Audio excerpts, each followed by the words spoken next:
friend, the one who walked before, the one who walk again, the ancient one of old, with wisdom for the new.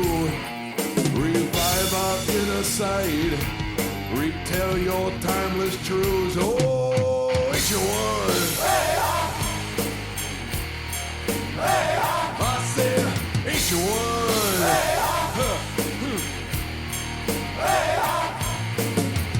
Oh, one Kantanka, great spirit of living light, who heals from within, whose healing light brings life. The one who is but love, whose love is all about, whose breath is in us all. Come bring within, without. Oh, ancient one. I said, ancient one.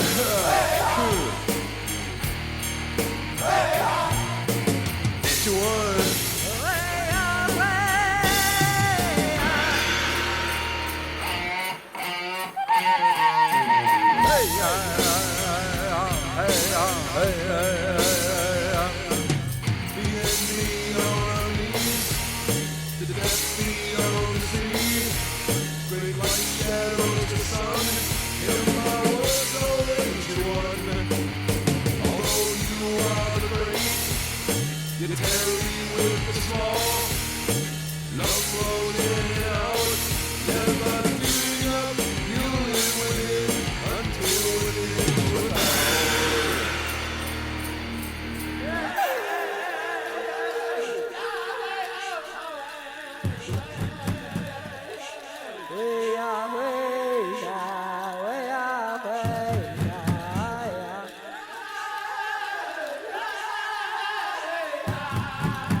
Come set our souls afire, almost ancient of days. My life, our life, my dreams, our dreams, my hopes, our hopes, my love, our love. I hear you calling. Our lives are longing. Sweet inspiration. Raise my expectations.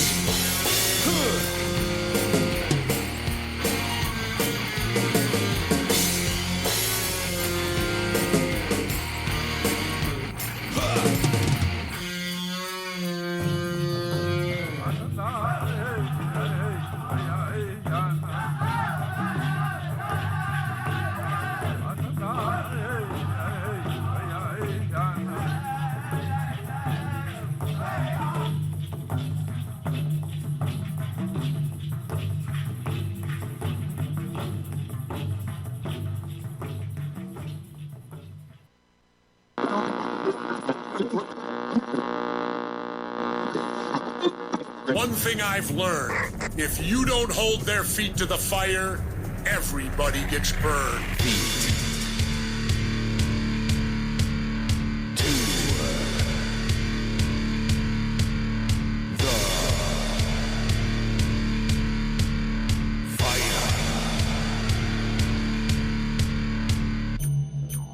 Hold on. Before you start waving around that freedom of speech thing, when you're in a crowded movie theater and you scream fire, you better be able to smell smoke. You come on this radio show and you start saying incandescent things like that, you better have more behind you, pal, than just your thumb.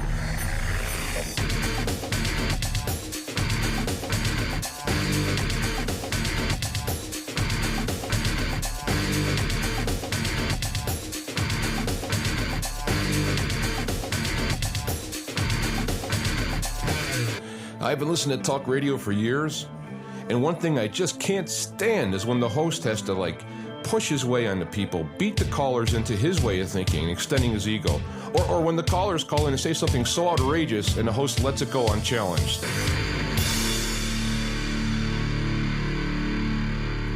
The sign you're on the road to truth is the lack of contradiction.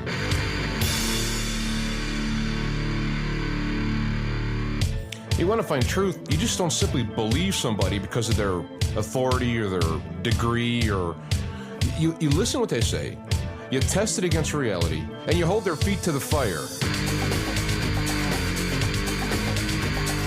Feet to the fire.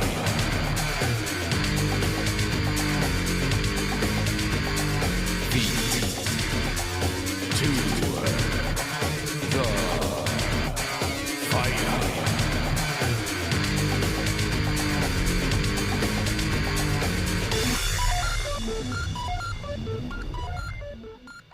All right. We are back and we are live. Feet to the fire. I'm your host, James Arthur Yanchek, the Black Knight Talk Radio. Into April. April is one of being an Aries, for those who are keeping track on their astrological calendars. Birthday is in April, so 62.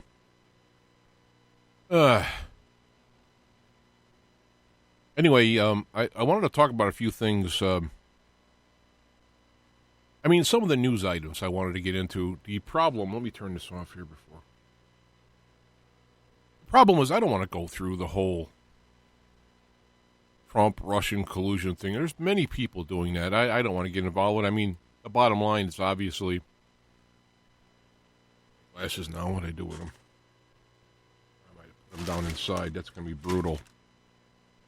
Oh, here they are. Obviously, all that stuff has come out, and especially if you compare and contrast to other investigations and how open it is, it's all a joke. The whole thing from the get-go, and so I'm not going to go through it all.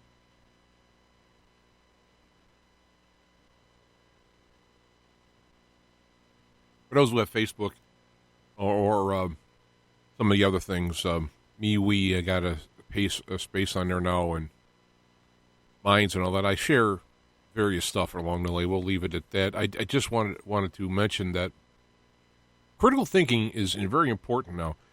And I'm not saying that like I'm some kind of a expert. I'm just punching around like the rest, and decided to put some pieces together, some principles, lack of contradiction being the main thing. If something is true, there's no contradictions. If there are contradictions, that means there's something that has to be readjusted.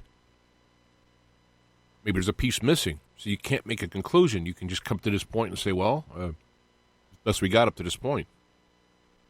And when you use that with what's going on with the media and what was said in the past, and YouTube time machine, I call it, there's all kinds of stuff going on that's absolutely ridiculous. Ridiculous. So I did put a link to Waters World. I happened to have it on TV. He's got a nice summary at the beginning, and let that be my my summary on the whole fiasco, the Russian collusion, and then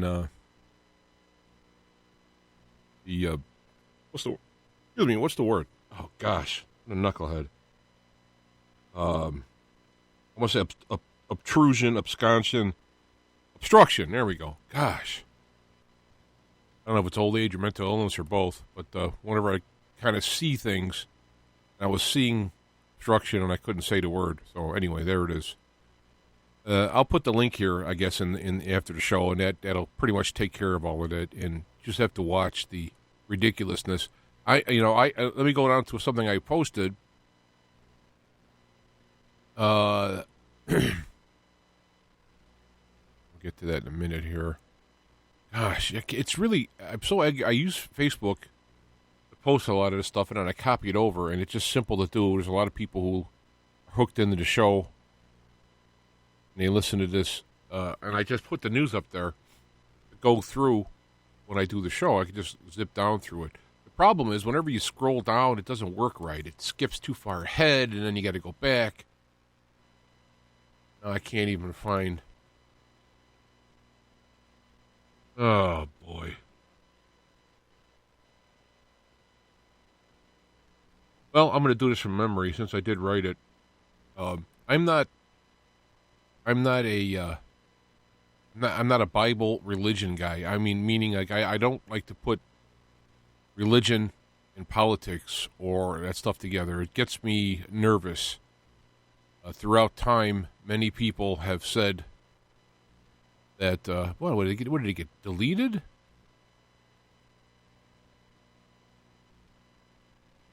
Oh, maybe it got deleted. That's weird.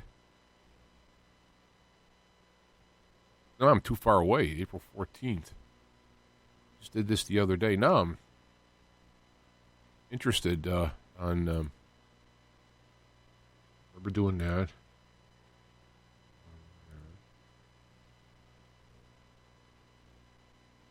Right there.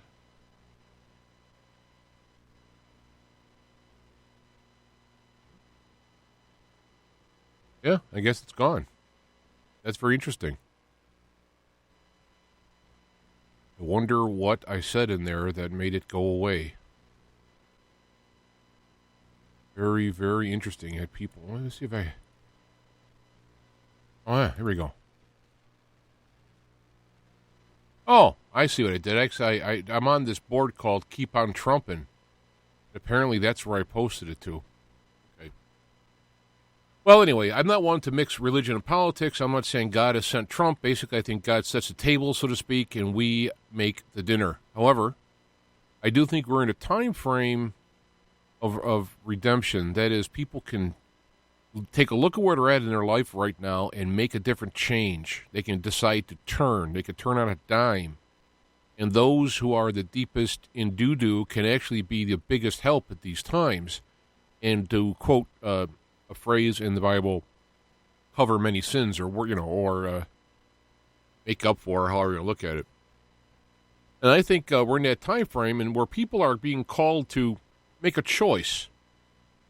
To use one talent for good of all, the highest best good, as I put it, or to use one talent at the expense of all others for for one's self agenda.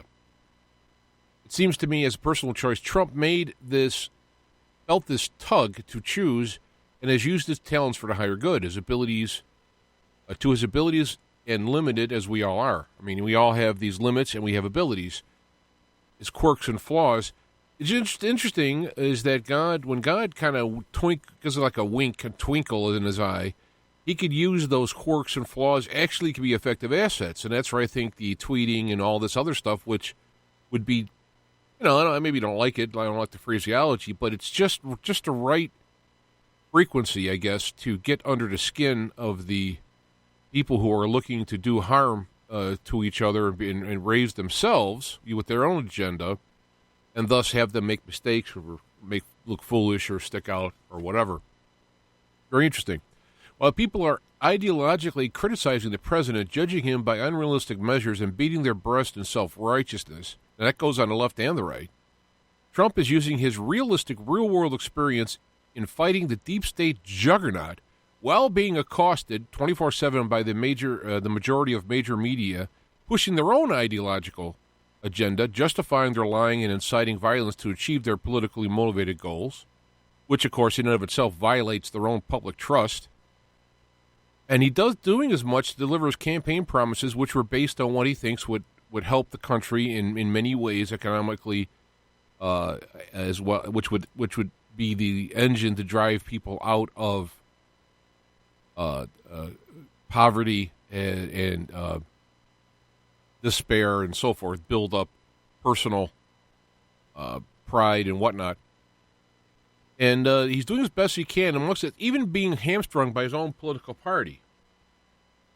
And to me, the two most bad people in this are the media, because their job is to be our eyes and ears. Since we're out working and doing things, their job, which we're paying them for, either with our attention or outright in subscriptions or whatever, their job is to go make sure they go find stuff. And now they've turned into a partisan propaganda machine. anyone who plays armchair quarterback saying Trump should do this or should not do that, I laugh in your arrogant direction, quoting myself here. What you think he should do is irrelevant. It's laughable. It's irrelevant, completely irrelevant. First of all, you would have to be elected. End of line. All else is meaningless. No matter whatever you're going to say, he should do this, he should do that, he should do this. It's irrelevant because you thinking he could. It's like the people who's the armchair quarterback. I used to love it. My mom and my dad being almost made pro. He would have made pro except he got injured in college, and that was the end of it. He was a Dit Butkus type of guy. He would have been like a superstar in football, but injured and out. But he would watch it, and my mom would go nuts. Oh, he should have done this, and I can't believe these guys. They're so bad. And my dad wouldn't say much, and my dad actually played the game. But my whole thing was, hey, get on the field. First of all, you got to be physically fit to make the team, which, all right, boom, that takes care of most people. And then while in that group of team, be able to, especially in a quarterback sense, you got to kind of be on the fly and change things and move around and do all this fluidity, which would knock everybody out. So what the person sitting watching the game is saying is it's irrelevant and it's laughable that they would think it has relevance. So, if it was me, I would say, well, if I was Trump, I would do this, that, and the other thing, but there's no chance of me being elected. First of all, I didn't have $1 billion to fund my own campaign since I wouldn't get any help from the Republicans on it. And then be accosted 24/7 for 2.5 years. I mean, I don't know. I'm not trying to be a wuss here, but it's pretty disheartening to get up into a barrage of BS and hate. So I think it's kind of funny when people start to say, and I get emails and people say, well, Trump is a 23rd Mason, and he's doing this. And I hear this stuff, and I have to just delete the emails and not even respond because it's like these people actually have in their head, in their ego, in their mind, they have a worldview with these answers, and they believe they're right. And I'm looking at them and going like, man, you are living in a fantasy.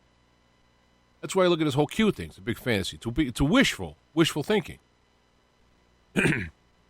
So this is where I mention this stuff that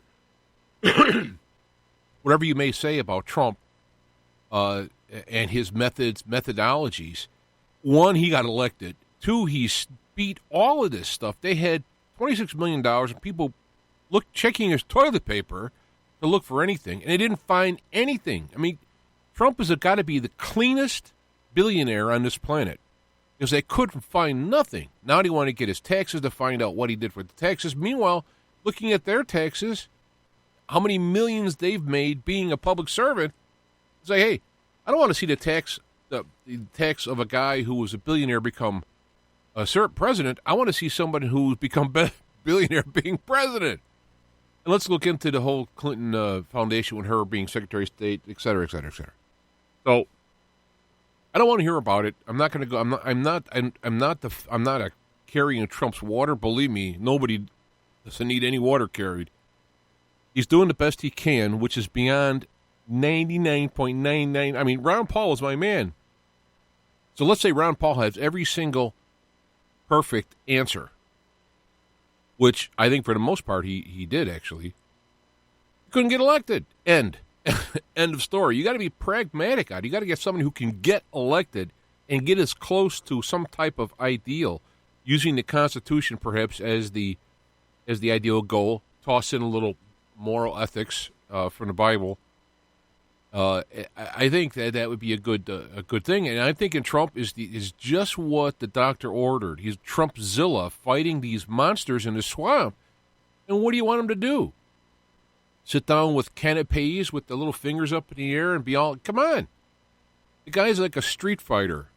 He's gonna get messy. It's gonna get messy with Trumpzilla. All right, so that's gonna be my whole comment on it. Just watch the news just going nuts about obstruction now.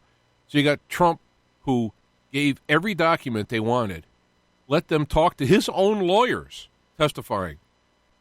And the only thing he didn't do was testify. He didn't go to a private meeting after seeing them charge people with lying under oath because they found a little quirk that, I forgot about that. You lied, you lie, you lie.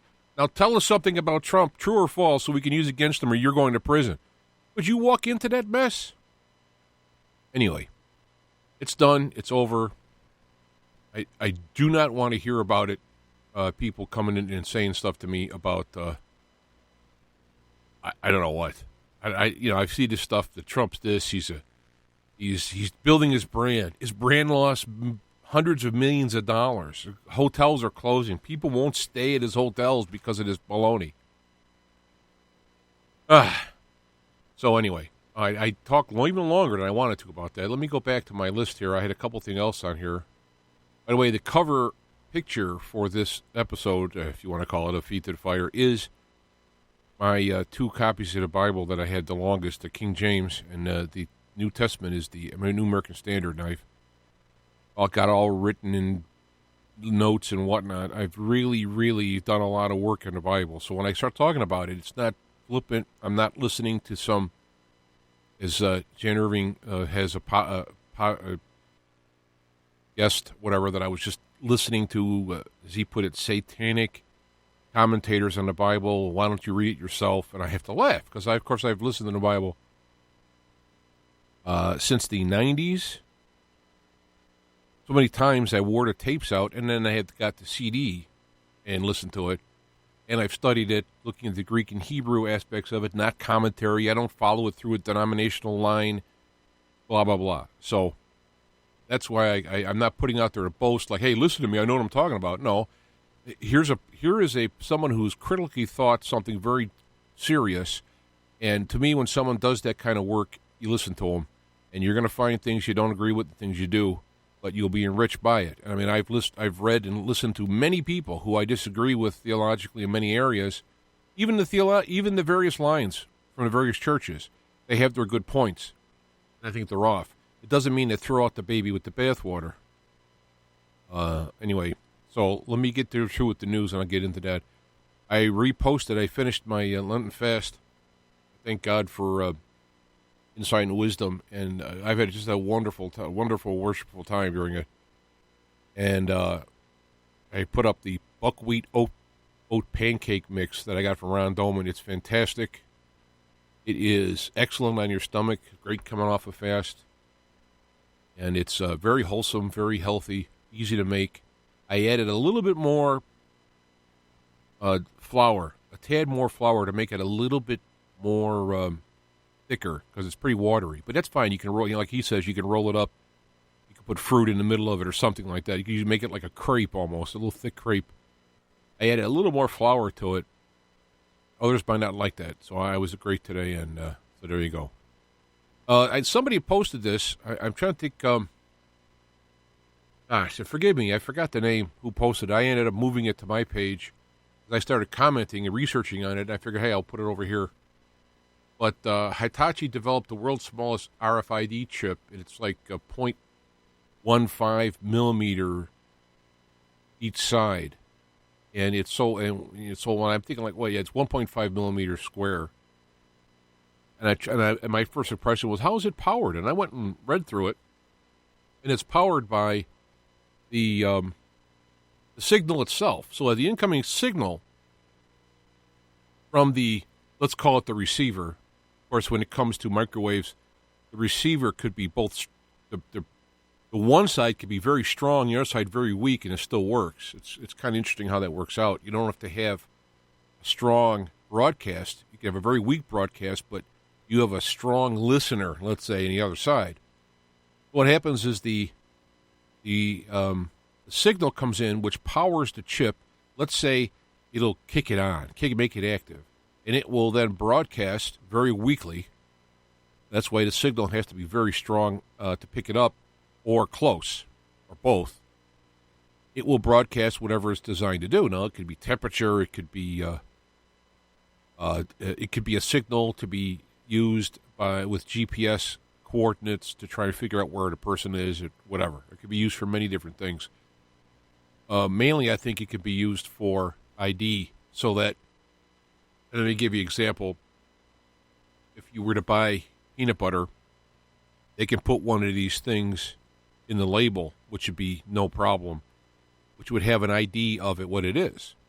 So your smart refrigerator, for example, could read that code as you put it in, and it could come up with a routine, how many times you move it in and out, and then how many times you buy a new one, and it could actually come up with a routine to tell you when you need to buy peanut butter.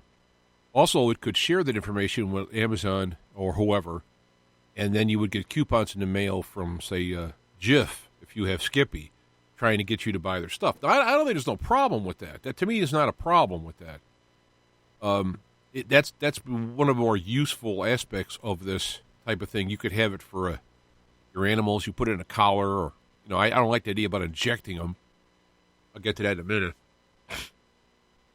But it's possible that you could use this thing very, very effectively for constructive things, as with most inventions.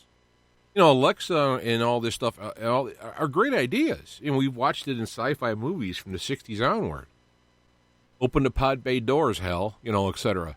But the problem is all these things can be abused, and they will and are abused for nefarious purposes, for control, power and control, which is the ultimate everything. Everything is for power and control. It doesn't matter. If it doesn't have a power and control component on it, then it doesn't matter. Well, look at the whole aspects of using cannabis for health purposes. They can't copyright it. Can't no power and control. So forget it. So that would be one aspect of it. It's possible that 5G and smart meters might be able to use these chips. You see, I'm not up on the calculations, and a lot of hysterias on the internet where I can't just listen to them and accept what they're saying. I have to have a more technical approach. I mean, I've talked to Richard Miller about the aspects of having the bandwidth. I mean, the frequency cycles are so small that they can actually be absorbed and do things in your cell. I mean, I got that. Okay, so that's not what I'm talking about. I'm talking about just the whether or not that these 5G or smart meters can actually have the power to turn on these chips and read the data, and perhaps even reprogram them. Which is another aspect of this. Is like you could buy food in the store. It's got a date of expiration in the chip. Put it in the refrigerator. The refrigerator adds to it, or reads it, puts it in its computer knowledge, and it decides when your stuff's going to go out of date in 2 days. You better use it. And those are all nice things. I mean, I hate to get everybody gets crippled when this stuff happens. It's like having your cell phone. Hey, what's your cell phone number? I don't know. I got to think about it because I don't dial myself. Right, and for that matter, my home number, I just hit a button and call home. So I got, what is it? So there's more things that can possibly be used that people could become, lose their own personal strength in dealing with by doing it. But the smart meters and all that possibly could read from it, and that would be problematic. Now, one of the things they mentioned about, not in this article, but in the meme that attracted me to look into this, was Morgellons. And I don't see this perhaps being a Morgellon issue, per se, but it would be a microirritant. I don't know what it's made out of. I don't know if it's covered in a hypoallergenic film. After all, they're sticking a chip in you. I don't know how concerned they are for you, but so I don't know if they injected it in you. There's a foreign irritant aspect to it, which could cause anything from a scar to cancer. And as far as Morgellons, I would think they'd need more of them. But then again, if these things become ubiquitous, every time you get a shot, for example, immunization, you get a vaccination, a chip is put in saying yes, you've received this immunity, at this date. So now you have this chip in you somewhere that has that. Now where does it go? And if you put it it gets into the artery or vein, will it get caught up in one, especially in the veins and some of the valves, and so forth. So, I mean, you have this aspect. I would imagine they would just stick it in muscle or fat tissue where it would stay. But then you have this irritant aspect to it. And then I think the emissions from it would be so weak as to not be a problem. But then again, the reader would have to be strong, and so now you're going to get back into the classic Wi-Fi 5G smart meter argument about causing health issues. But I can also see them used as part of bail or something, where you get on free on bail and they inject you with this stuff so they can scan you and find you. Yeah, this could be refugees, immigrants coming in, illegal immigrants that are caught, they're tagged, if you will, and they can't get it out because the thing is so small you couldn't even find it. So I can see, I see the arguments on both sides of this, but like everything, the problem with these is the abuse of it. So now if you are a bad guy, say you're, look at the Shans. Look at these people like this. You're doing something against the government, exposing something. You're on the run, and they have a chip. Could they just find, how ubiquitous would the readers be to be able to find you? How you hear about people finding criminals when they use traffic cams and they narrow it down and they find them. They use an AI system to go out routes they could leave and they find them and, they could track them down. And I mean, that's good stuff. What happens when the, quote, good guy is being tracked? And this is something we all have to deal with, and it's never going to go away. I've said there's nothing we can do. I mean, even if Trump cleans the swamp and we got a good thing, it's going to happen again. There's no chance because psychopathology has to be a history footnote for us to happen. And how are you going to do that? Anyway, I wanted to mention about that chip. I thought, because a lot of stuff you see on the internet is ridiculous. They come up with stuff way out of the way. And I saw this chip. I go, if Hitachi is making this chip, I should be able to find it. And I did. And I read about it, and I took an article from a magazine called Future of Things, which did a good job of summarizing everything. So I just used that and then threw my 2 cents in. You can also look at the classic 666. You can't buy or sell without having the mark of the beast. Could this be the mark of the beast? I tend to not try to look at things so literally, though I don't rule out literally, because people can get so hung up on literal they miss the figurative or the analog or the allegorical use of it. They missed the forest trying to find the trees. So I think that's about all I want to mention on that. There is a meme that came out. I share some. Sounds like I just admitted to some kind of deep, dark flaw. Well, I do share some. But it's got a picture of the National Rifle Association patch. And it says, "This organization does not sell arms." And then it's got a picture of the Planned Parenthood logo, and it says, "This organization does." And it took me a second to catch it. It's like, ooh, that's dark. Ooh, it's true. True. Been proven. In fact, I got a link here. I'll try to look for it. I'll probably end up missing it then because I got to bounce around. But Project Veritas is being sued by one of the guys they recorded and exposed how he did all these things for the school system. Here it is. And they won the case. Said the case said that the videos are accurate. They're not deceptively edited. He did say these things, and where he was, he did not have presumption of privacy. I'm like, wow. Excuse me. So often, these judges actually know what they're talking about.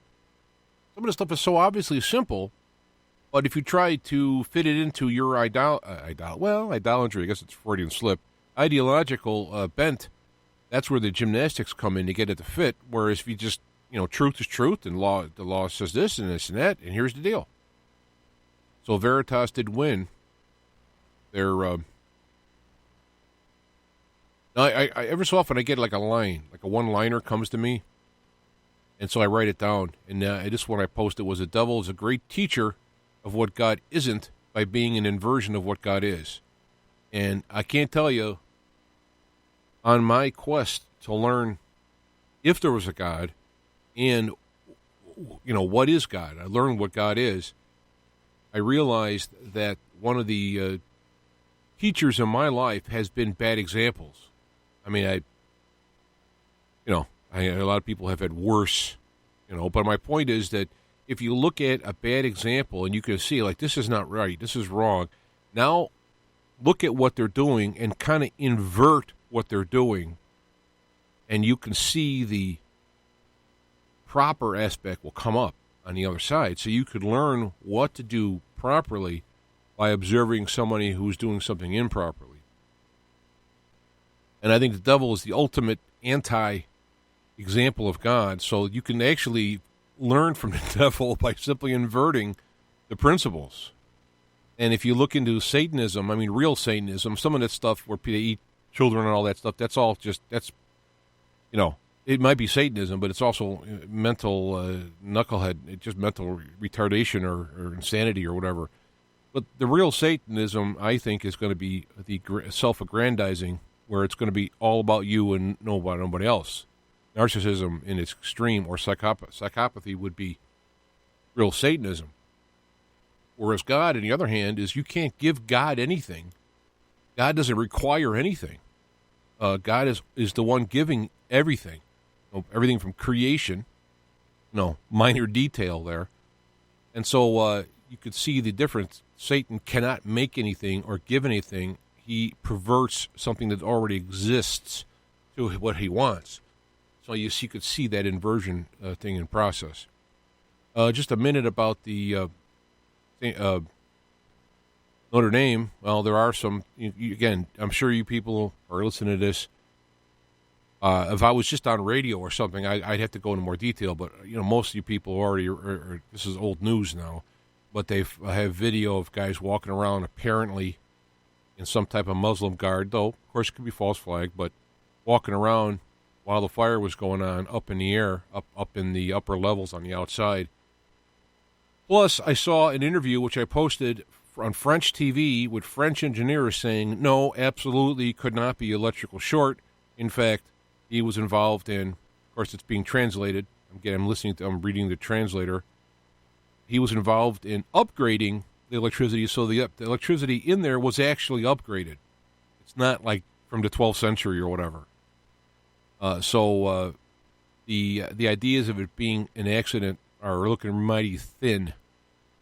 And then with the data of all the church desecrations and fires and whatnot that have gone on in France alone, let alone worldwide, it's obvious the evil spirit across the world is wanting to get the churches. Now, there are people who say, well, Catholic Church is a satanic place. And it's very possible that the underbelly, let's say, of it, and the hierarchy is the psychopathic and so forth and so on. But they're feeding off the sheep of the people who might be really believers and whatnot. So I don't think it's fair to rejoice this like some victory against Satanism. I think that's inappropriate, and that it's a terrible thing because of it being such an iconic thing. It does bring it in. Now, there was a guy in New York, I believe it was, St. Pat's Cathedral in New York. It says right in the headlines. The guy was caught with 2 gas cans entering the cathedral. So, of course, I wrote sarcastically, I'm sure he was just taking a shortcut through the cathedral to get to his car, which ran out of gas, while being en route to a barbecue. Nothing to see here, no pattern in church fires. So I would say there's a great rise in this stuff worldwide, and people are tying it to the radical Muslim factions, which, most atheist factions don't go out burning churches. They just don't care. They laugh at them. They're intellectually superior generally. It's going to be somebody who's going to be in a zealotry against it in that ancient kind of, it's the good old days where they tear down the idols, and they would kill the idolaters and all that. That same kind of energy, which does point, it does point an accusing finger in the radical Muslim. I had a friend of mine who was a black Muslim who had passed away, and he was a wonderful man. I went to his house several times, birthday parties, all black neighborhood. And I'm here. I'm the lone white guy walking in, right? No problems. It was wonderful. And the guy was a great guy. In fact, we would have good time. I'd ask him. I'd ask him on issues of race. I'd ask him. I go, Jesse Jackson got caught with a love child being funded by Operation Push. I mean, so people are giving money to help the downtrodden in the black community, and he's paying his love child lover with. I mean, I don't understand that, And he said, well, a lot of people feel that there's nobody to take his place on the political stage, so they kind of hold their nose and support him because it's good. They feel it's good to have him rather than nobody. So we'd had those kind of nice talks, and I appreciated that. And here he is. He's a Muslim, black Muslim, wonderful man. So it's the heart and God, not in those kind of details. There's the link with the guys walking around on the outside.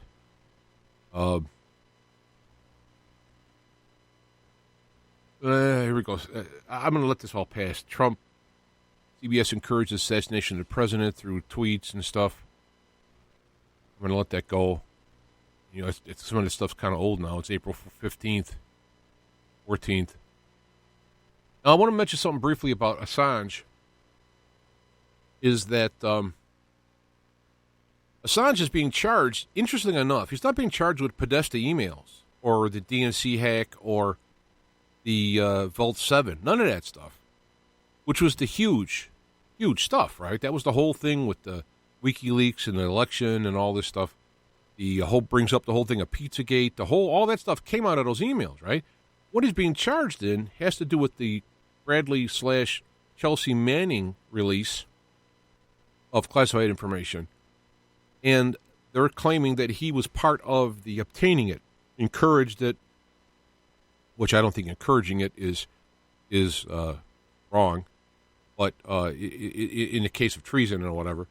But that's what they're bringing him in for. So I postulated that they're doing that purposely so they can firewall any references or discovery phase or anything having to do with the Vault 7, the Podesta, or DNC emails. So they've firewalled it away. No, we're only talking about this here. We're not talking about that, so pay attention. We'll stick with the Manning stuff. And I still think, being the cynic, I shouldn't say cynic, but the weight of history, the juggernaut of historical train down the track with corruption tends to go to that area. But there's also another possibility, and I have to mention this because my whole goal here is to bring out all possibilities that are realistic in the real world.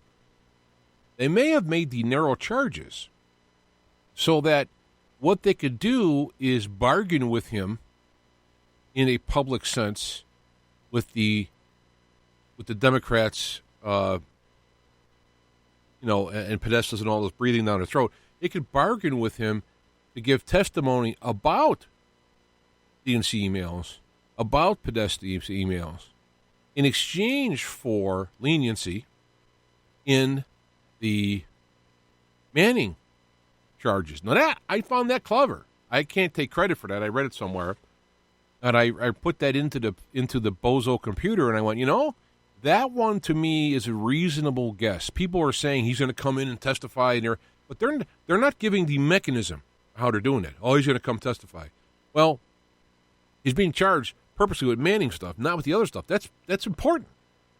And so it could be either they're trying to firewall away the other stuff, or they're going to use the Manning stuff charges to make a nice show of it that he's being given slap on the wrist or what have you in order for the other ideas, which will open up a whole big can of worms.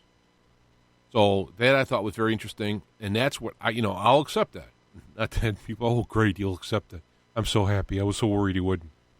But I just don't accept just stuff. Well, people could say anything about anything. I just don't accept it. You got to give me something to work with. Another good item news is that they've the Ninth Appellate Court has said that Trump, the border guards can send asylum seekers back to Mexico. That's a good thing. And they also the Attorney General has ruled they can unlimited holding them instead of having to release them. Good. All these are good things. I'm encouraged. Excuse Excuse me. I'm encouraged. I guess that would be my my thing, you know. And I'm allergic to arbitrary statements. I'm allergic to somebody coming out and saying, and the Trump thing should show you. People coming out and saying, well, you know, I got inside source says this, so it must be true and all that. Well, this guy, I know him. That doesn't mean anything to me. It's got to come out in reality. So when, at this point, it's looking good, there's referrals looking like they're going to come, but they're not there yet. There's not indictments, and there's not arrests. So it hasn't crossed that threshold of reality yet. And when it does, I will be cheering like the rest. But alas, I think the people will be like, well, you didn't have faith before, so it's like you can't go to the heaven, the Q heaven of this. You have to go to, you know, purgatory or, you know, hell or whatever because you didn't have faith. I go, no, it's not about faith here. It's about understanding reality and so on. So, all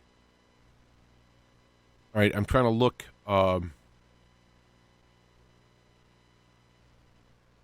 Because I didn't do a show last week, so I'm kind of going back here and that kind of far.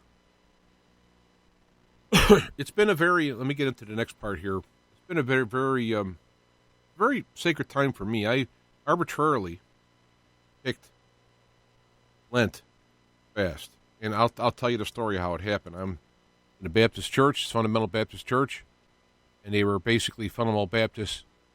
Kind of make fun of the Catholics. They kind of think what the Catholics are doing, we're doing the opposite. It's fine. I mean, that's kind of a crass joke. Not true.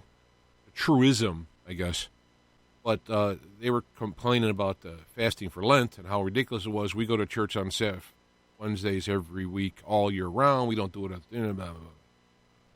So I said, well, if we're that great, why don't we show them how to do it by fasting and doing all this stuff? You know, and they wanted their food, whatever. So I out of let's call it simplicity, I decided to do a fast. This is several years ago. This is back in the 90s. I did a fast for 40 days.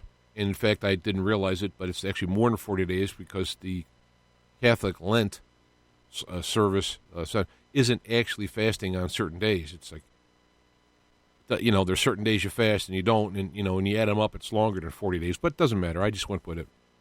And I had a fantastic spiritual experience. I mean, I lost 50 pounds, which I definitely needed to lose. I need to lose another 50 at the time. But that wasn't the point. The point was I had this fantastic spiritual experience. And I've revisited that fast a few times in the past. But I really felt I needed it this time because I was feeling very nervous, disconnected, you know, and I know God is there. I trust God is there, but I didn't have, let's say I didn't feel God like I have in the past. And so I went on a fast, which was very, you know, I had no solid food except I had some popcorn. I tried using a potato chip because there was no GMO, and I felt like I was kind of violating it, so I don't know. But popcorn, because I did it for the fiber, something going into my stomach, because all I had was soup and protein shakes. I wanted something in there, you know, because in the past I've been experienced with this. There's some problems that come about. And I started taking a C60 during this, if you go back in the show. And I had terrible times the first few weeks. It was terrible. And I think looking at, and we're not going into details, looking back in hindsight, to me, I'd say, well, how come, I mean, I've been feeling pretty good now. I've been through a lot of stress at work, trouble, truck breakdown. I got one gas tank off, you know, and so forth. And it's like literally, I'm literally living month to month here. But there is that connection there. And I've been listening to some old country tunes that have really touched my heart. And I'm thinking, like, well, you know, is God, well, you know, you did this, so I'm going to bless you. And, you know, maybe, but I'm wondering if in our food there are things that actually act on a physical level to disconnect the physical connection or to hamper the physical connection with God.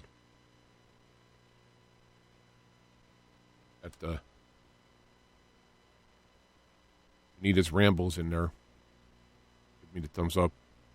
And I think it is. I'm going to say I think that perhaps sugar, especially in its refined place, but I think there's a lot of stuff in foods chemically that work against your actual emotional, physical brain connection with the spiritual part of you in God. I'm going to throw that out there. I had no GMO. I had no, cookies, cake, junk. All that stuff was gone. I haven't eaten meat in years, so that's nothing new. But I didn't even have beans. I didn't have nothing. I just had soup. And I had some, onions. Raw onions I'd mixed in with the soup. And I'm telling you, it took weeks. I mean, this started the first day of Lent, right? It took weeks for this to happen. And it seems like what I'm going to go forward here now is I'm going to be very careful in what I re-add to my diet so that I'm going to, anytime I don't feel right or something, boom, I'm going to examine what it is. I really think we should be careful because I know, and I was pretty careful. Yeah, I was kind of careful. I mean, I don't eat Burger King or McDonald's or nothing like that anyway. But I think there's a lot of stuff in the food, and it's possible that there is human stuff in the food. We've read about that. I looked into it. I'd like to actually have someone really who's up on it to go through with, to be able to go through it. But there's flavor enhancers that they've derived from fetal tissue and all that stuff. And that's got to know. That's a big no-no. Not only is it no-no eating your own species, cows could tell you that, you're eating your own children parts, and that's a big freaking no-no. And if there are people out there doing that, I hear about all of this chrome stuff, whatever, they get from kids, torture and all that. If there people are doing it out there, they're just, talk about separating their physical connection to God. No wonder all these people are going nuts.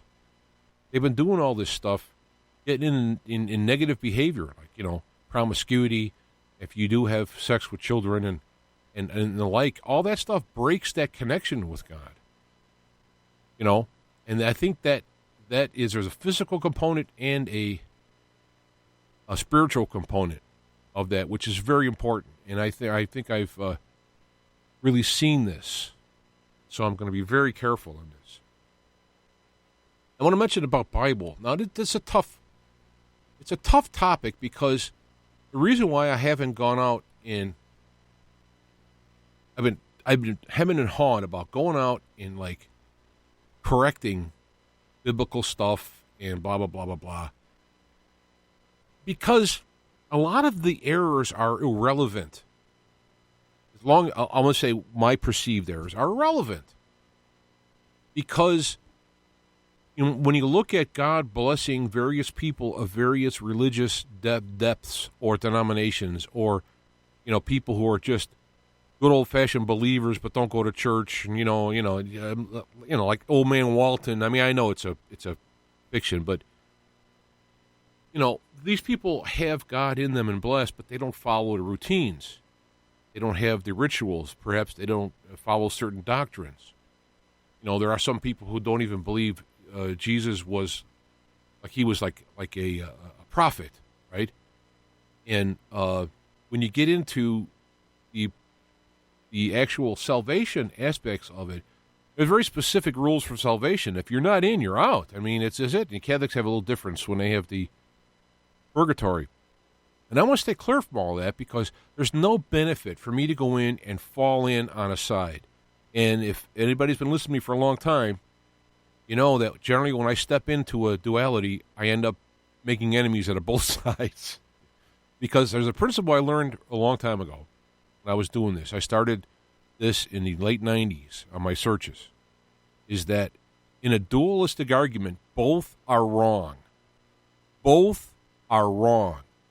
100% of the time, there's something wrong, even if it's a 1%. And the other one will have something that you can learn from. Now, in a lot of cases, as I mentioned, you can learn the inverted aspect of it. where it's you're learning from their wrongness. Okay, so even then, you still can learn from it. So what I'm talking about is the arguments. They talk about the Old Testament. Oh, the New Testament, they talk about the God as God's word, 100%, front to back, every single word. Others came from God.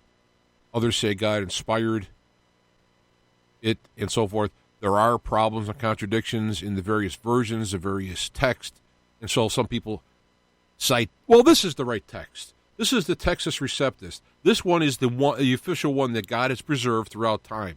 Well, it's interesting. Muslims think that the Quran has been protected throughout time and that the Quran is exactly perfectly the same as it was written in the beginning. A lot of people do this. A lot of fundamentalists, which I came from. I was fundamentalist Baptist, all right? They hold on to an arbitrary absolute and they decide this is it, and then they're comforted because they found the right one. And it's actually comforting your ego, not comforting your soul. And they have to constantly, that's why you'll have people who'll be apologists. They'll fight for that particular version of it. They want to bring in converts, because every time that you convert somebody, every time that you win an argument, you put another log on that ego fire. That, see, I told you. And the stakes are high. You're talking about God, salvation. So how could you be wrong? I was wrong about God's salvation. Holy cow. So what I have found in my principles when I look at this is that when someone has a particular view, parts of what they do. Here we go. I'm going to have the guy down now.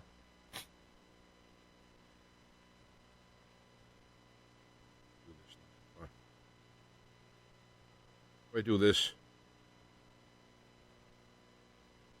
Oh, gosh. Sound off. So, whenever you have these particular situations, is that I go into a 1 or 2 or 3, like a 3 or 4, 2, 3, 4 way positions. I go in and I come in with this like I'm going to come in with just an open mind, because I know one of the principal things I learned from studying is God loves me and you, loves everybody, loves Hitler, loves everybody, right? So that everything that's done from a God perspective is done out of love for the individual, group, or family, the extended family, the country, the world. All going to work for that type of thing. So if somebody has, let's say they have 10 doctrinal positions that they have, and 5 of them, from God's perspective, from ultimate knowledge, 5 of them are wrong. All right? It doesn't matter. Depends on what ones are right. Jesus, if you recall, and I'm also not going to throw out Bible verses because, one, I don't remember them. I remember the principles. I don't remember the wording, so it's hard to find, and I don't want to sit there and start Bible thumping. But Jesus talked about the Pharisees. You tithe and bill mint and cumin. In other words, they would, 10th of their spices they would give to God, and yet they ignored the greater part of it, which would be love and mercy and so on. Now, what happens in the Christian community is they just say, well, that was those Jews back then, so it don't matter. The Pharisees, they don't count. They're synagogue of Satan. See? Look what John said. No. That's not the point. The point is that you had people who were experts in religion who were they were making the external parts, the least important parts, the most important parts, and violating the most important parts. So when I look into the Bible has truth in it. No question about it. No question about it. I came back when I had my divorce and breakdown and left the church, would have been thrown out anyway. I had to start all over again. I had to start from zero. And I said, is God? Is there a God? Yes. From starting over, I've come to that conclusion. And is the Bible true? And I figured out that, the Bible is true, but the Bible contains the Word of God. It contains inspired principles that men wrote down, and women too, I guess, Ruth. Inspired principles that humans wrote down in a particular place and time, in a particular set of dogmatic, religional situations, and cultural impact. And it doesn't mean that then it doesn't matter anymore because it's a way of no. You got it. What you have to do is you have to read the original intent and principles and then apply them in a modern setting. And let me tell you something. You do that, you're going to be surprised. It's a little bit harder than you think. Harder meaning like, whoa, So when you have these principles in the modern space-time, if you that's why I think the Bible is fantastic at. The Bible has frozen into space and time. Oh, my God, D in the chat room. Sorry, I didn't look. I'm busy talking here. You have principles that are frozen in space and time in a particular culture, and you can extract them and actually get the real principles of God that you can apply to today and now. The Bible is not out of date. If you take it legalistically, if you take it in you have to act like this and dress like this and do this stuff, you're going to miss the points. You're going to be like the Pharisees, widening their robes and doing all this dill and mint, stuff, and miss the greater principles. So when people say to me, this is God's word, I believe every bit of it, front to back, it tells me they didn't actually study and read it because there are issues in there. And it's arbitrary. It's like God comes into one parts and says, I want you to kill everybody in there. I want you to kill everybody.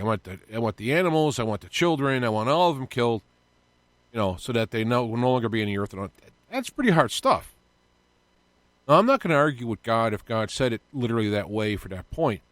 But you have to read The Holy Virus by Lionel. He did it. I've done my own similar work along the way, but of course he went and did it farther and better, made a book at it. In fact, he's running out of copies, may I add.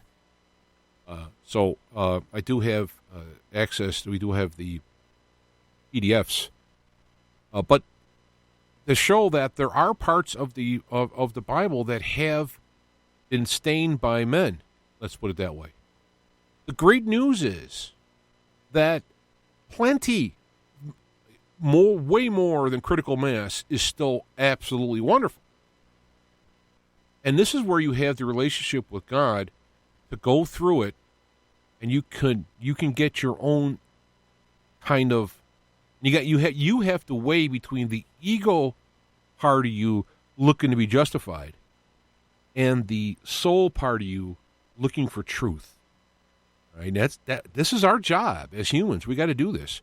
And this should be trained in quote Sunday school or whatever. This is what should be trained.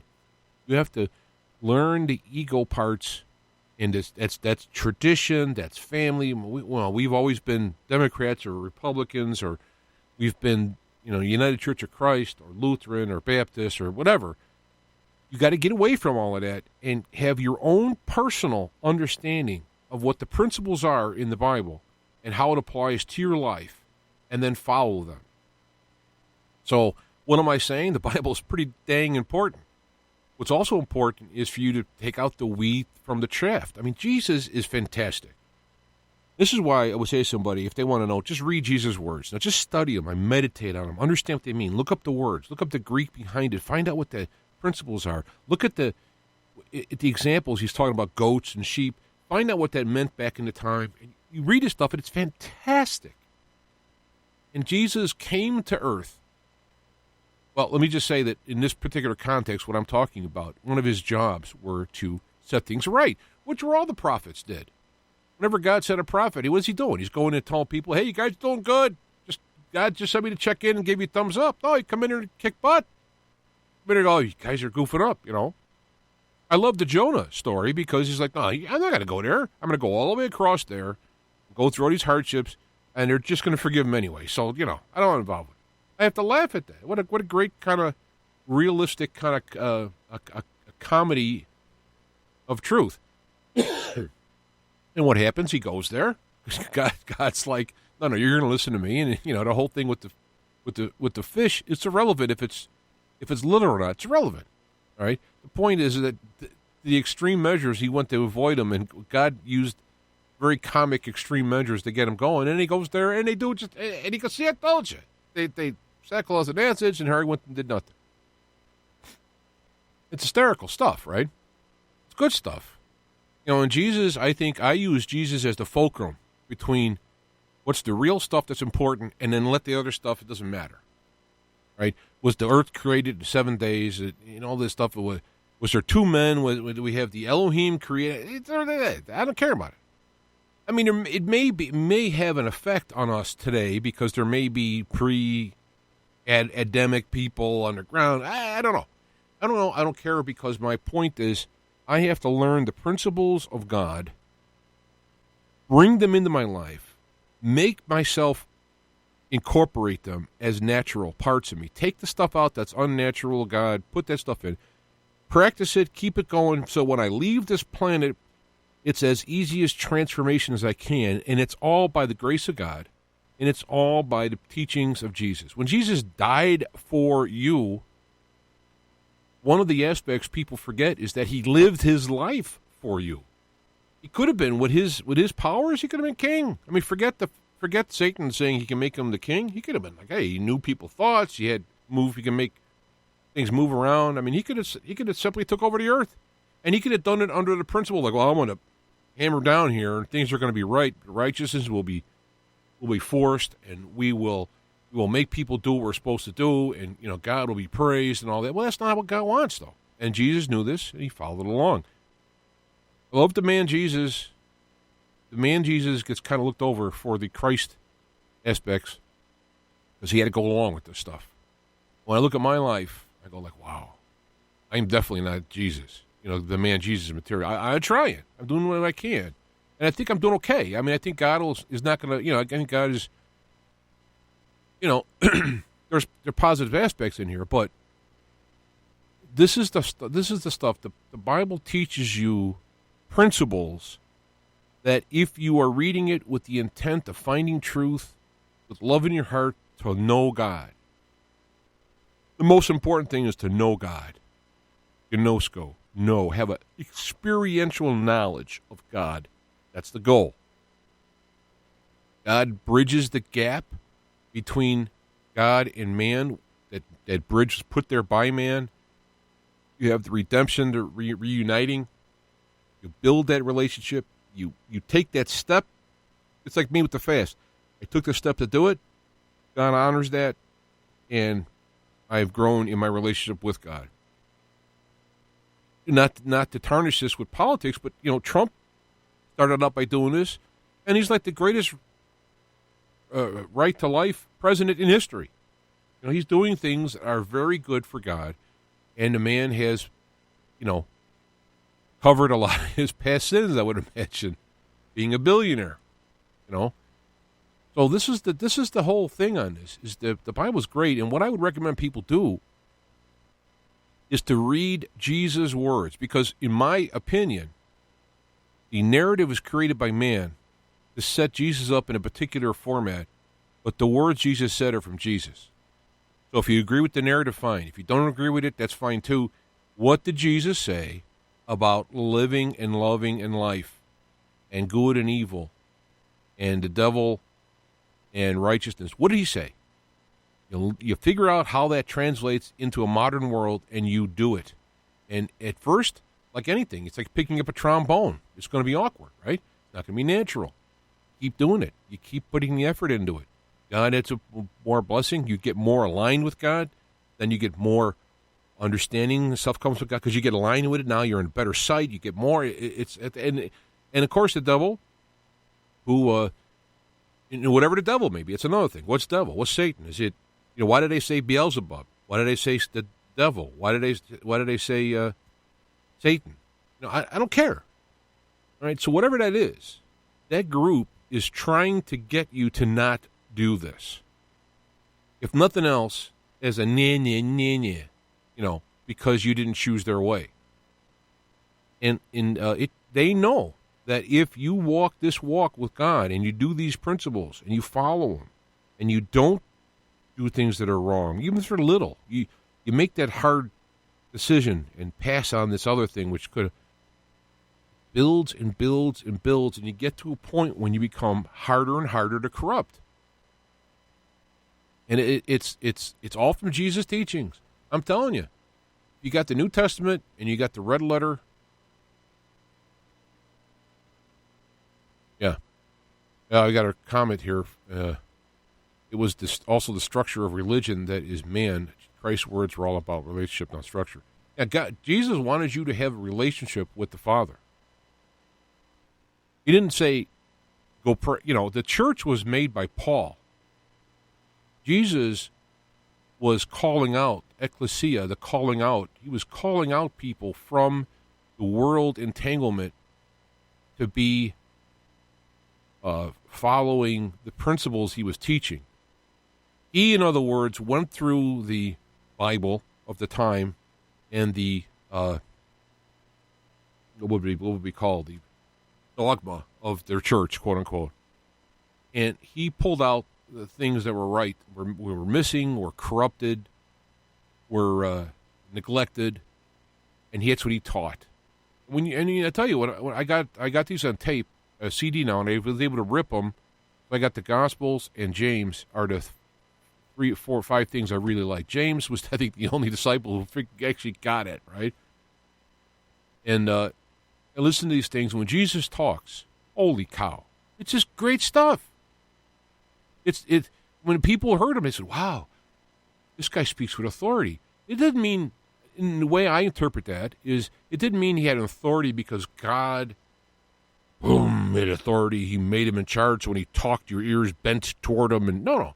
He spoke with, and the words I would use to explain it was, he spoke with such a personal,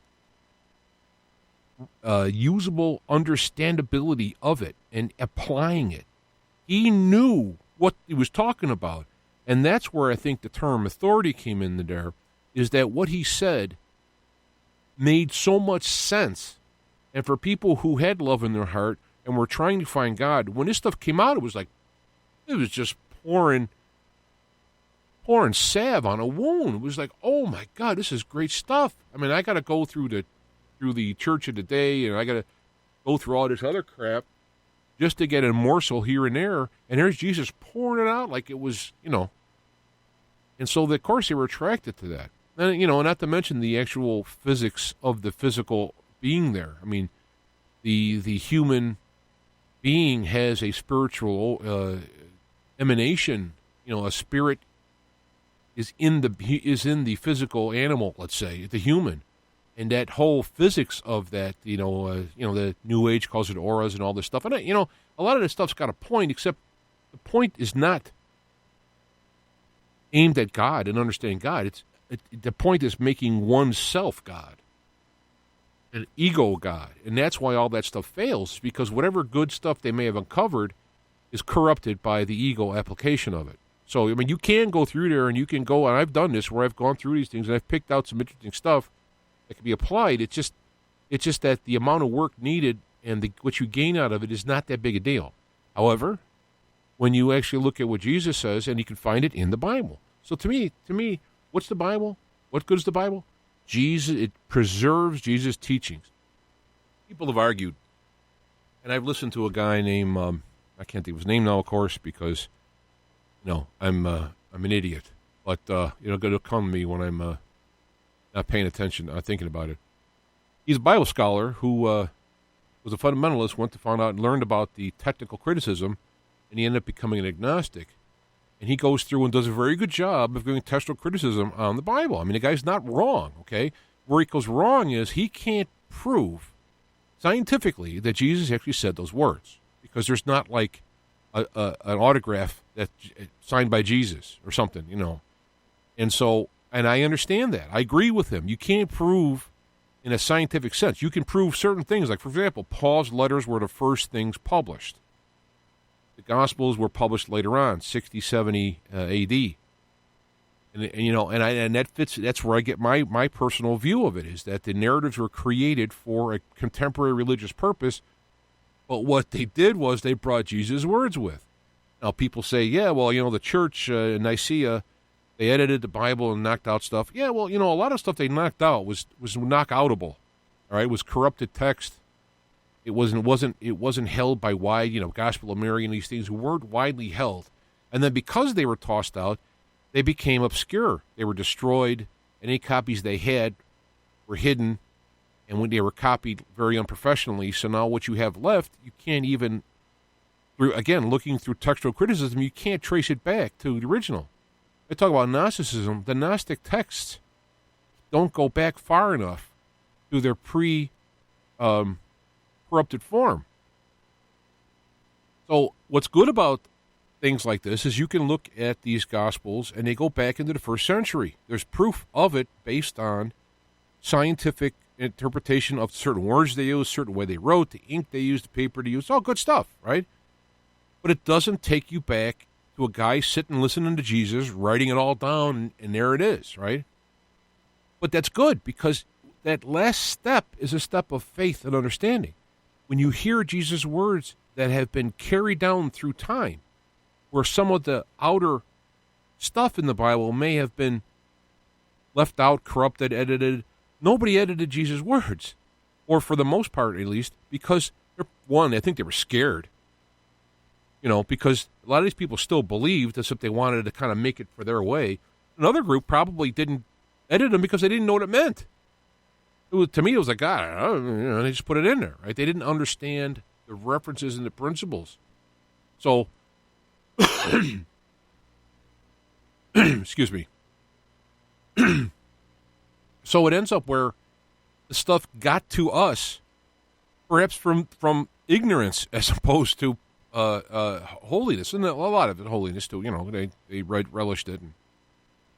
So now we have enough of what Jesus taught, plenty, to know exactly what Jesus was teaching at the time in terms of how you rebuild your relationship, you reconnect with God because of the stuff in between. I mentioned earlier, probably a lot of chemicals in food, especially drugs, are going to affect that spiritual, physical connection between your mind, your physical body, and your spiritual body is harmed by a lot of this stuff, by pornography and all this other stuff, promiscuity. It harms the physical, spiritual connection. Because when you focus on physicality and ignore spirituality, your connection becomes tenuous. It atrophies. And likewise, you have people who are a lot of these people who were the Gnostics. They're all into the spiritual stuff. They ignore the physical. So what they're actually doing is they're getting in their own head.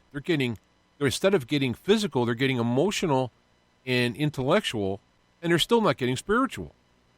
So wherever you go, you're going to have a corruption of those original principles. So how do you find the original principles? I don't know. What should I read? What version should I read? What teacher should I read? What pastor? What church? Irrelevant. Heck, pick virtually, even the NIV, which is a little bit more laxed. Pick any of them up. I mean, I shouldn't say that. That's really uncalled for. NIV is really smart people doing it, except they were trying to make it more readable. In fact, if you want to read a readable text, look at God's Word. It didn't make it real popular, but they did a good job of making it readable, and I think doing a good job. My personal favorite is the NASB because it's almost awkward at points the way they read because they are so geared toward being accurate in the interpretation, in the translation. And it's very hard to translate one word to one word. And if you use too many words, now they call it a transliteration or a commentary. It's a tough thing to do. So when you look at the NASB, my opinion, it has its goal was to try to be as accurate as it can in the English language. There's a million, especially if you get a study Bible, there's a million footnotes where you can look up the Greek word. Well, in this text it says this, that, but majority of scholars think this and the other thing. It's really a nice deal. And that's the mature way to look at it, not the knee-jerk, simple way of saying, well, the Textus Receptus is the only official. Because if you note about the history of Textus Receptus, Erasmus, the guy wasn't exactly, top shelf in character. The same people who are using a litmus test of the Textus Receptus don't know much about Erasmus. And the fact that the King James Bible only has a few manuscripts. And the fact that King James Bible people didn't even say what they're saying now. They're saying, like, look, we're doing the best we can. We're almost apologetic. Hopefully somebody can do better. And they did the best they could, So there's nothing wrong with any versions like that. I mean, when you get into the ones that are transliterated, where they get into a commentary, I would stick with NASB. That's what I would recommend. But, you could use, I still use the King James because I was learned on it, and I remembered things of it. It's the King James, so I'm saying, like, words in the King James, and I'm looking it up in the NASB, I can't find it. Well, they use a different word. I can't remember what it was. I got to go to King James and try to find, okay, and then I look at, So that's what I recommend. NASB is a great book, and if you get the study version, but not necessarily by any particular pastor, you get it made by I forgot what the group of people who did it was.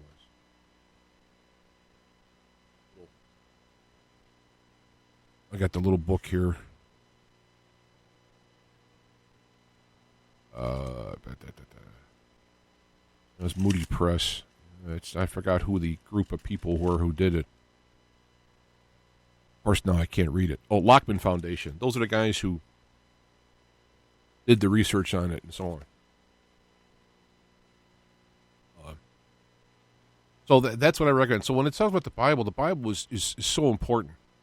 So important. And you should read the Bible a lot. You should study it, and then you can also read it. I like listening to it. I'm not a great reader. I have some kind of a eye thing where it's kind of like a dyslexia, not terribly bad, but enough to be a pain in the neck. And for me to read something, I got to concentrate real hard because I move all around the page, and then I don't remember what I'm reading. My mind wanders while I'm reading it, and then what did I just read? I don't know. And it seems that when I listen to it, I can put better attention on it. I'm doing other things, but my listening part is focused in. So I've done a lot of listening of it. And I love to go through and listen to the red letters, if you will. I'll play Sermon on the Mount. Sermon on the Mount, fantastic. That Sermon on the Mount was the only thing that lived. It was fantastic. About what to really do as a human being. So this is the thing I'm saying is that the problem with the Bible is not the Bible. I have a little saying that says I got no problem with God. It's his fan club was killing me, and that's the problem. Is unfortunately for me, I want to go to church, especially Lucinda. She loves to sing gospel songs, praise songs, and all that. She loves to sing. Trouble is when you go to a church. Who goes to the church? You're always going to get psychopaths or narcissists who are going to rise to power in the church and end up ruining it. And that happened in the church that she went to. And then if they start talking to me about theology, I'm thrown out the door as a heretic. So it's like I want to go there and like sit in the back, don't talk to anybody, and just listen to some of the old hymns.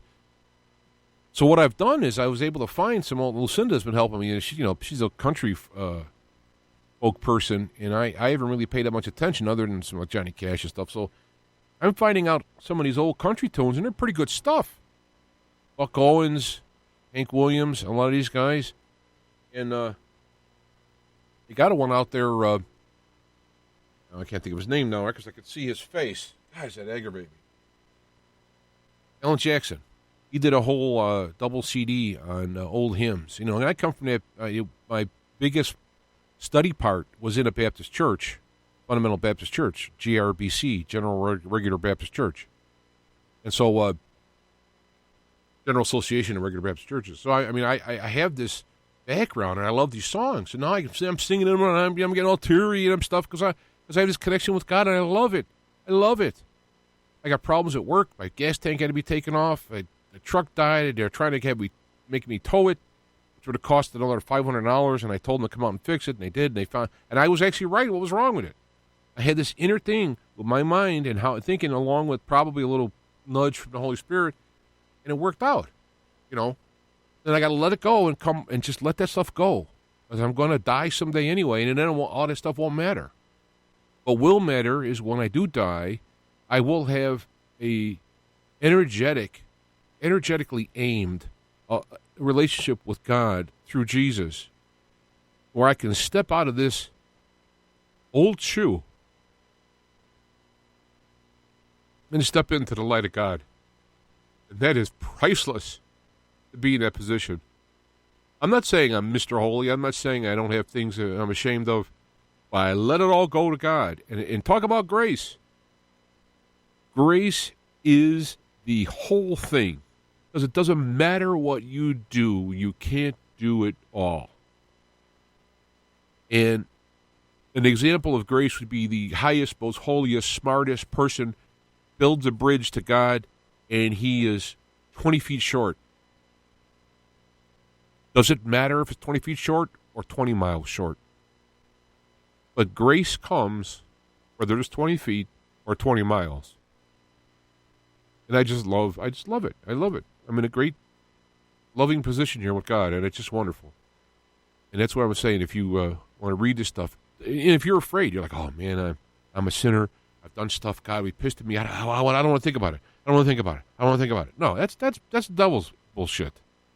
That's the devil saying this stuff. It's not, don't think about it. It's that God is the judge and defense attorney. You think about that, judge and defense attorney working for you. And then the grace part covers it all.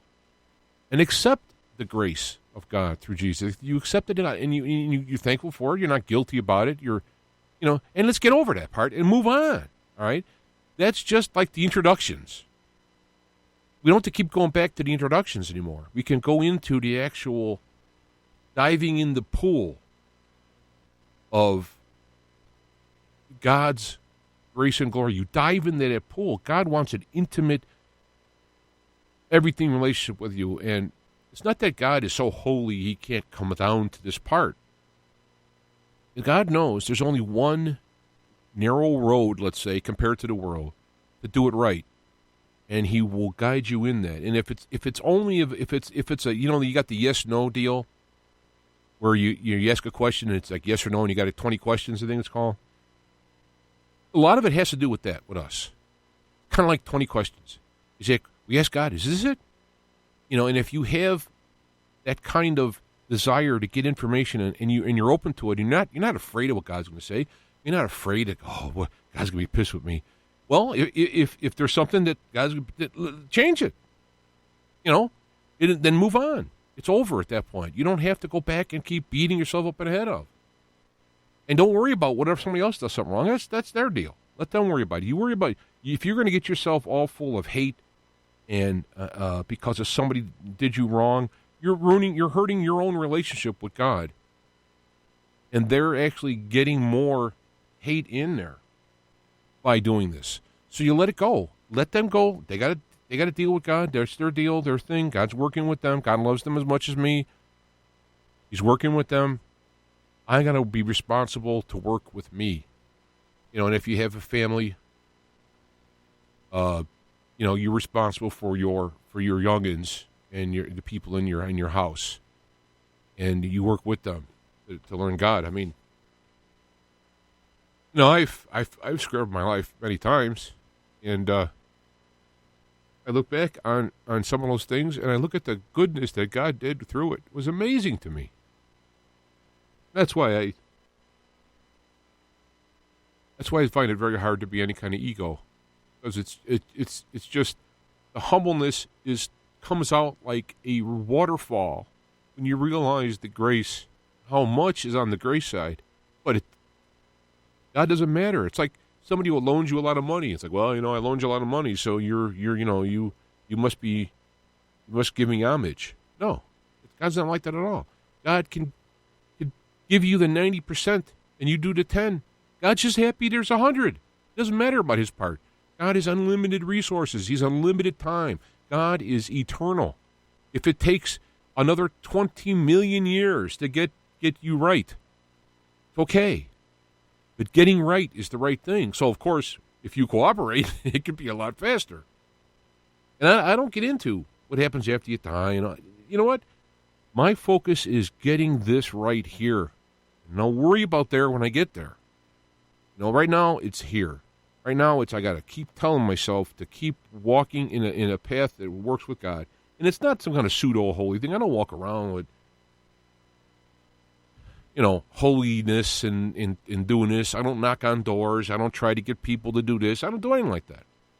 As I go throughout life, I try to help and treat people as God would want me to in returns of how would I want them to treat me. Golden rule. That's why you got that. Jesus told you all these little principles. Love God with all your heart, might, and soul, and love your neighbor as yourself. Greater than all sacrifice, burnt sacrifice. I mean, it's like right there. It's right there. So when people say, well, you don't need Jesus. Well, I did. That's all I can tell you. And if you do, if you want, here's the deal. I mean, that's how I do, rather than argue with it. And it's like I remember growing up believing in God since I can remember, at the youngest years. But it wasn't until I put it all in perspective and get it all right, and I actually gave allegiance to God and followed Jesus and accept the grace that God is giving. And so I can get rid of, you accept the grace to get rid of all the details of what you owe and all that. It's like somebody forgiving your debt, and then for the rest of your life, you're going, oh, thank you for forgiving that. Oh, thank you for forgiving. I did forgive the debt, so we can come on and have a relationship. Let's do it. That's how I look at the Bible. It's very important. Very important. But I don't argue about it. I don't idolize the Bible. I don't idolize the particular worldview, denominational view of it. And that's the problem, I think, is people idolize their interpretation of the Bible, and they put their self based on that I'm right, and therefore I am holy. And it's like I'm wrong, and I'm holy because of God. And with God's grace, I'll become less wrong. That's the good news.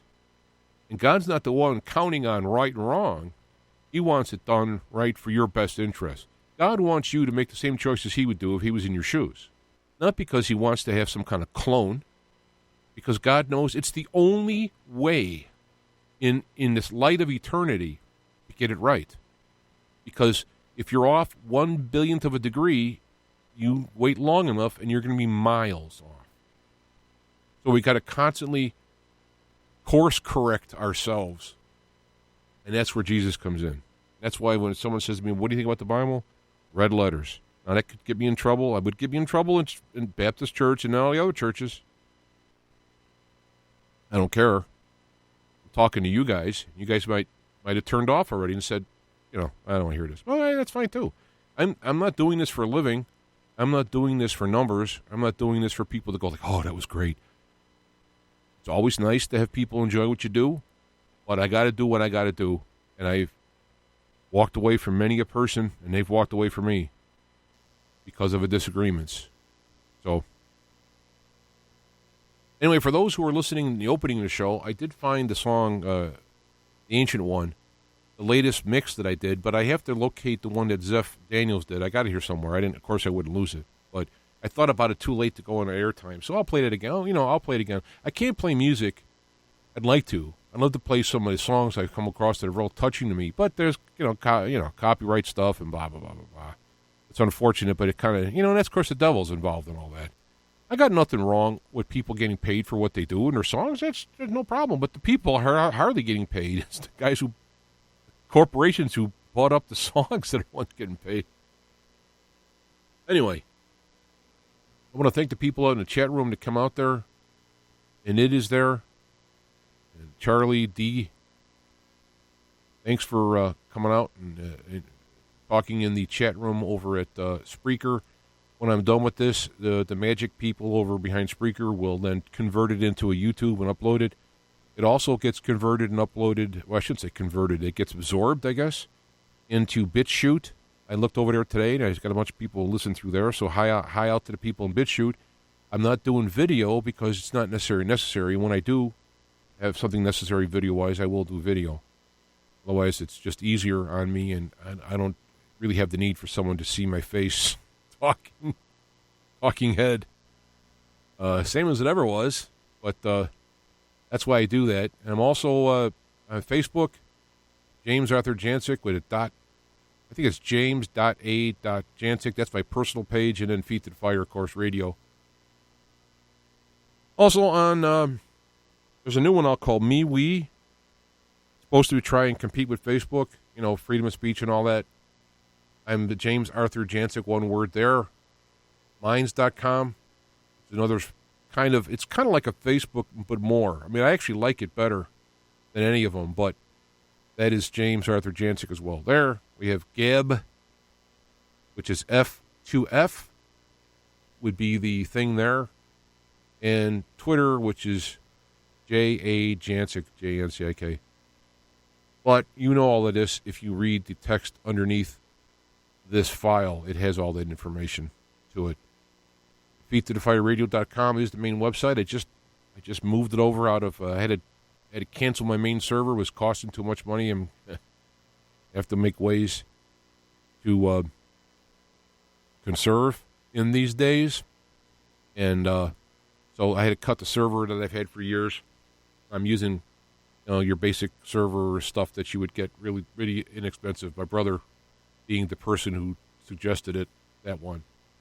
So I also, the old shows from the earlier years, 2017 or backward, I'm putting them on a drive, Google Drive, publicly. I have to work on updating the website. I did a little bit this morning. If you want to send me an email,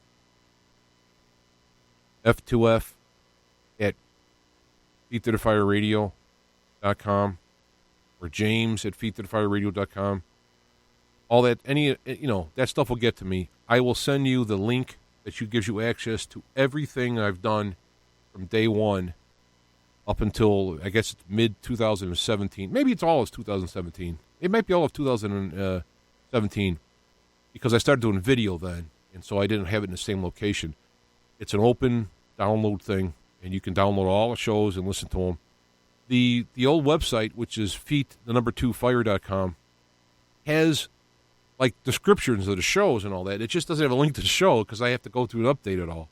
So if you want, send me an email. I'll send you that link, and then you can go to the other one. You can browse through it and find the different guests you want, figure out the date of it, then you can go look on that link. And I know it's a lot of pain in the neck, but for me to sit down and change hundreds and hundreds and hundreds of HTML pages to update, it's like I just can't do it.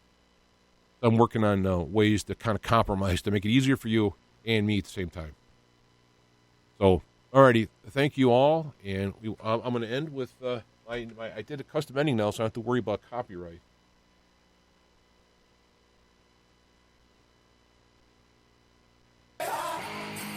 There we go.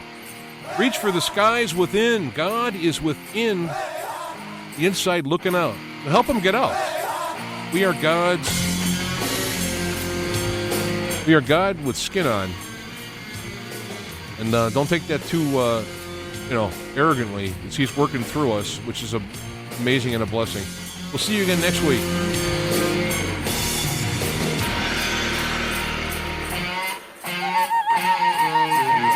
The ancient one, oh my old friend, the one who walked before, the one who walked again, the ancient one of old. With wisdom for the new, revive our inner sight, retell your timeless truths. Oh, ancient one.